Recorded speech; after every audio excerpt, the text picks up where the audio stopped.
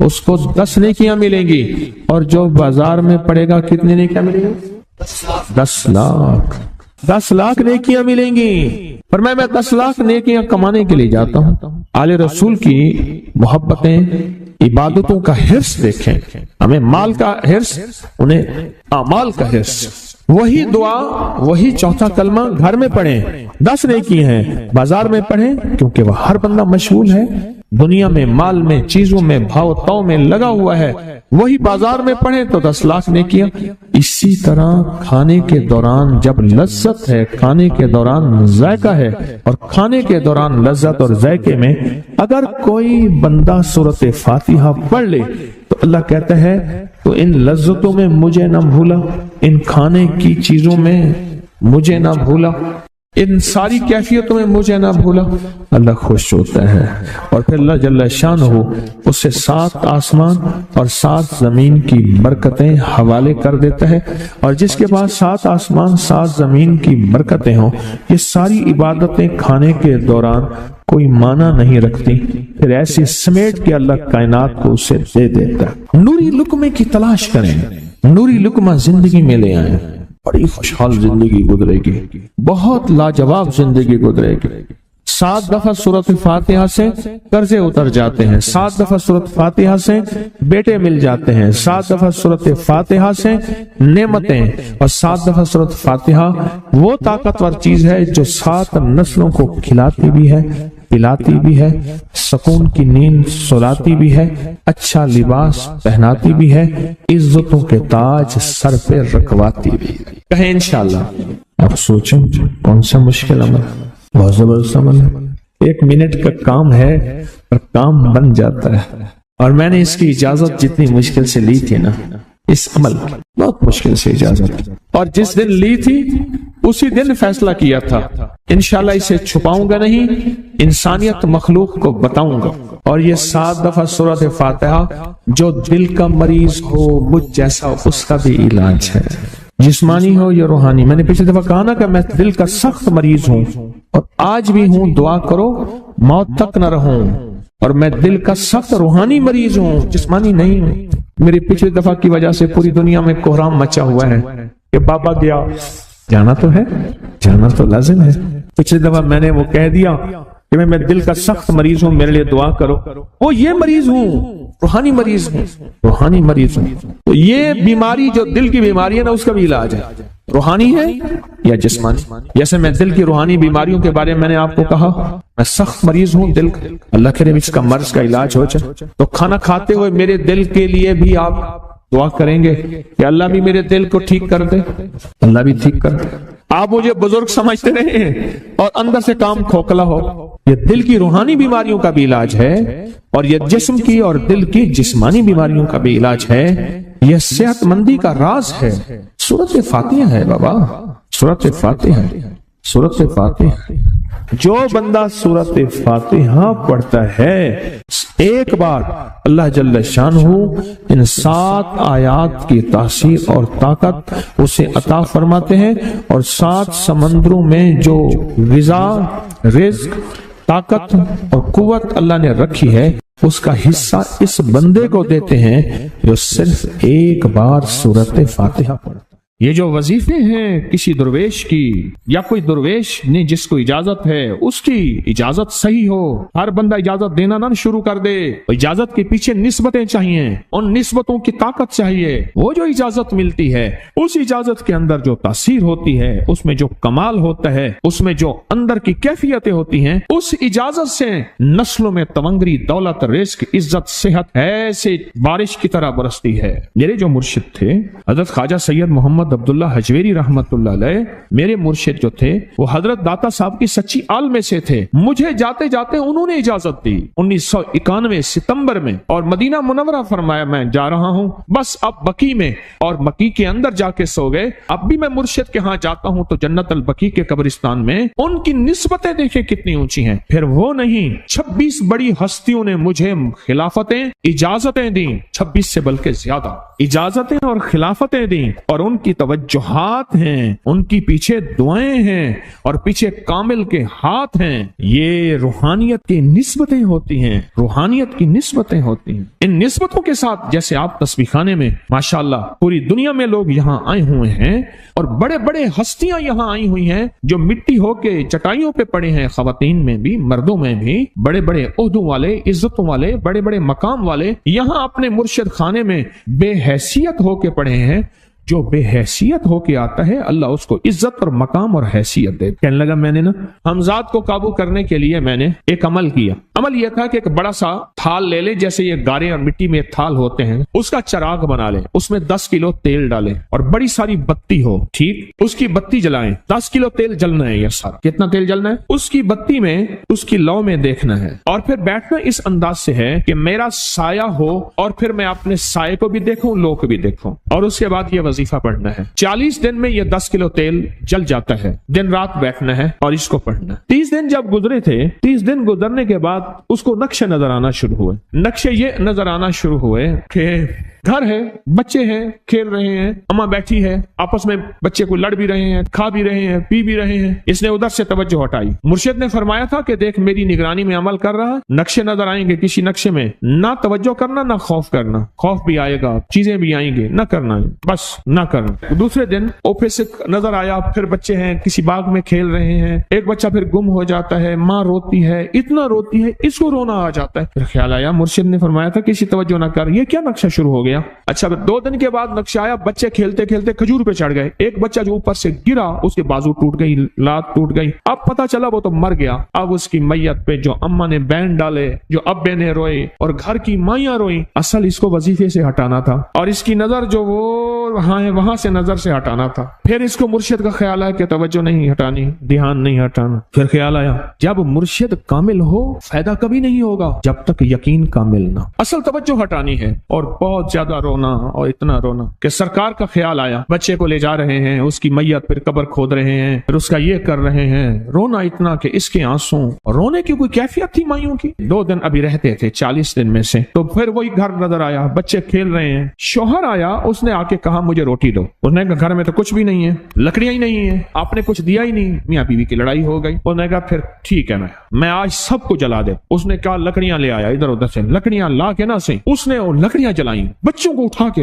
جو ڈالا آگ میں، جو چیخیں نکلی بچوں، دوسرے کو پکڑ کے ڈالا، تیسرے کو ڈالا، چوتھے کو ڈالا، آگ میں ڈالتا جا رہا ہے. مائی چیخ رہی ہے، کوہرام ہے، زندہ بچوں چھوٹے معصوموں کو آگ میں ڈال رہا ہے. ڈالتے ڈالتے کہنے لگے تو بچ گئی ہے بھائی، پھر پکڑ کے میں تجھے ڈالتا ہوں. جب اس کے ڈال کے کہنے لگا اب اس عامل کو تو بچ گیا ہے، ایسے اس کو ایسے ایسے پکڑنے لگا اور پیچھے مرشد کا کھینچ کے تھپڑ اس کو آیا. جب کھینچ کے تھپڑ آیا سارا نقشہ ختم ہو گیا. اوہو، کہنے لگا یہ کیا تھا.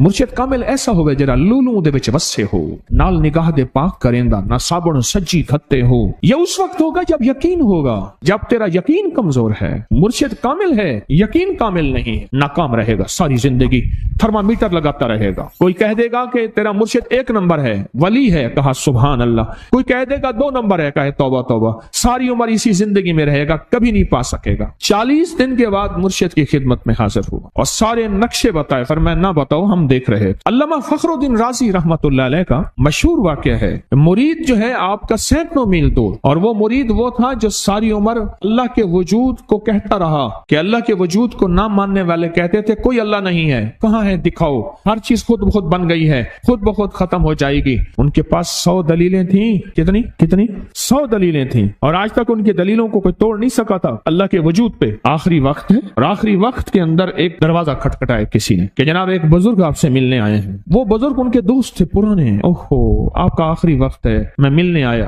اور وہ بزرگ نہیں تھا، وہ شیطان کی شکل بن کے آیا تھا. اس نے آتے ہی وہ مسئلہ چھیڑ دیا. آج تک اس کی دلیلیں کوئی نہیں توڑ سکا تھا، یہ اس کی دلیل توڑ گیا. پہلی دلیل ٹوٹ گئی، اس نے دوسری دی اللہ ہے، اس نے 2 دلیل بھی توڑ دی کہ اللہ نہیں ہے، اس نے تیسری دی اللہ ہے، اس نے وہ اپنے علم کی طاقت وہ دلیل بھی توڑ دی. چوتھی 99 دلیلیں توڑی، ابھی ایک دلیل باقی رہتی ہے. اگر وہ بھی دلیل گئی تو یہ بھی کہتا ہے اللہ نہیں، اور آخری وقت میں رب کے وجود کا انکار کر کے خاتمہ خراب کر کے گیا. مرشد وضو فرما رہے تھے، دور کہیں میلوں میلوں دور اللہ نے اپنی طاقت قدرت سے نقشے ہٹائے سامنے سے، اور نقشے ہٹائے کہ تیرا مرید گیا، وہیں سے وضو کا پانی چلو بھر کے نا زور سے پھینک پھینکا اور کانوں میں آواز آئی کیوں دلیلیں دے رہا ہے؟ تو نہیں کہتا میں نے اللہ کو بغیر دلیل کے مانا؟ تو دلیلیں دے رہا ہے، کیوں نہیں کہتا کہ میں رب کو بغیر دلیل کے مان؟ عمر رضی اللہ تعالیٰ عنہ امیر المومنین مسجد نبی میں خطبہ دے رہے ہیں، حضرت ساریہ صحابی تھے، وہ اس لشکر کے سپہ سالار تھے، میلوں سے میلوں سینکڑوں میل دور ایسے نقشے ہٹے اور خطبے کے دوران انوکھی بات کہہ دی، یا ساریہ الجبل، ساریہ پہاڑ کے پیچھے دیکھ دشمن وہاں سے حملہ کر رہا ہے، اور پھر خطبہ شروع کر دیا۔ جمعہ کا خطبہ تھا، لوگ حیران، یہ امیر المومنین نے کیا فرما دیا؟ جب حضرت ساریہ کا قافلہ آیا واپس تو فرمایا فلاں وقت فلاں لمحے فلاں وقت میں جمعے کے دن فلاں لمحے میں امیر المومنین آپ کی آواز آئی تھی، اگر نہ آتی تو دشمن نے پیچھے سے مقابلہ حملہ کر دیا تھا اور ہمیں کاٹ کے رکھ دیتا، ٹوٹے ٹوٹے کر دیتا۔ آپ کی آواز آئی، ساریہ پیچھے دیکھ دشمن حملہ کر رہا ہے پہاڑ کے پیچھے، یا ساریہ الجبل۔ یہ میں آپ کو حوالوں سے بات